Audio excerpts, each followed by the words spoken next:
More than 50 million Americans have already cast their votes in the US presidential election, less than 2 weeks out from the campaign.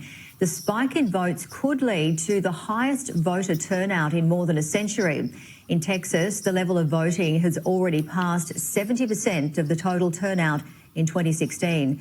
Many states have expanded in-person voting, early voting and mail-in ballots to reduce the spread of coronavirus. And for more, I am joined by Peter Mathews, Professor of Political Science at Cypress College in LA. Great to see you, Professor. Thank you, Jane. So, as we just mentioned, more than 50 million Americans have already cast their votes in the US presidential election. So, do you think this debate yesterday made much of a difference to the undecided voters, where we believe that is about 8% of voters? I don't think the debate made much difference. It may have solidified a few that were lingering in terms of their choice, but it won't make a major difference in the outcome. And already 15 million have voted, which is very remarkable. It's never happened before, early voting, to this extent. And that shows the high turnout result on November the 3rd. At the end of November the 3rd, you probably ended up having 150 million voters as opposed to 130 million in the previous elections. Yes, because voting is not compulsory in the US. So do you think more people will actually vote this year? Yes, even though it's still voluntary, unlike in Australia where you have to vote. I think there'll still be more people voting because they're motivated with the tremendous amount of decision this is with regard to the country's future between two real stark choices, President Trump and Vice President Biden. Professor, we just heard Democrat candidate Joe Biden talking in Delaware. He made mention that he is not going to shut down the economy. He's going to shut down the virus. One of his big statements in yesterday's debate.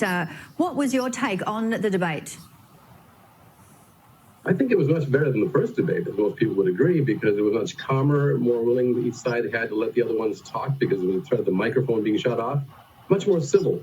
And so much more was understood by the audience of what these people stood for. And when Biden says he's going to shut the virus down, not the economy, he meant he's going to take much more cautious steps to do massive testing, massive contact tracing, and quarantining if needed, but mainly get the schools and different places, businesses, equipment to be able to open up safely. Right now, schools have opened up very haphazardly in much of the United States, and the numbers are going up. There are 68,000 new infections last week.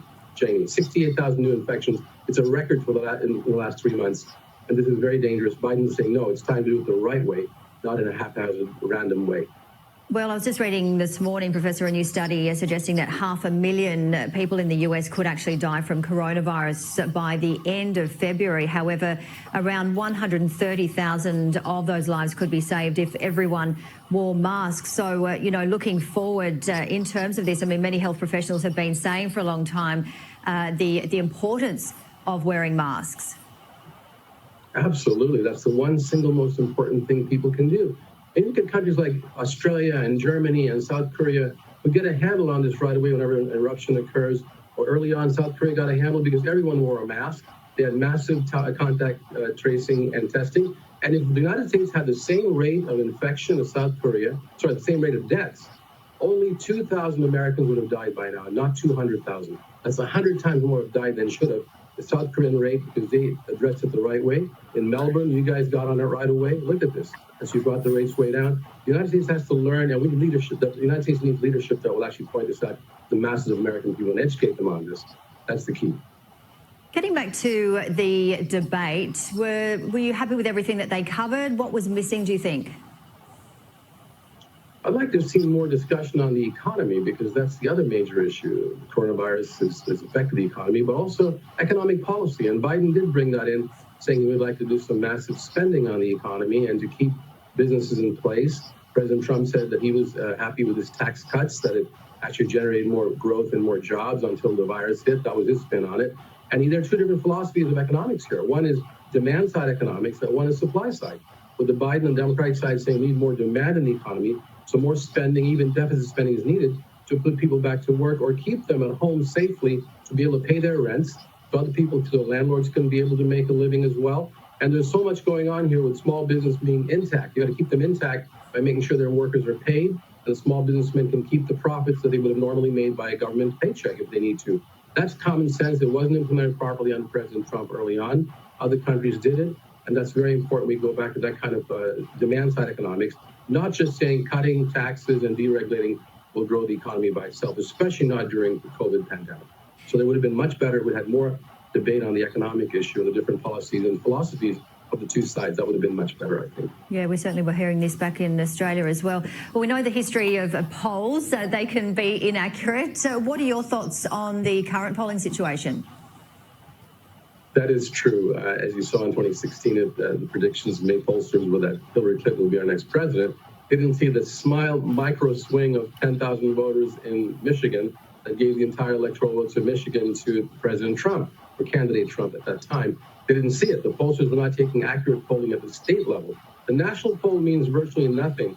And the state polls are showing that at this time, I would rather be Biden than Trump, because Biden is ahead in many of those swing state polls, including states that President Trump was ahead in last time and won from Hillary Clinton. So there's a movement toward Biden. Now, whether he can hold that momentum and keep those swing states, such as Michigan, Wisconsin, Pennsylvania, and possibly even Florida, that could make a big difference. But President Trump, you can't count out President Trump yet.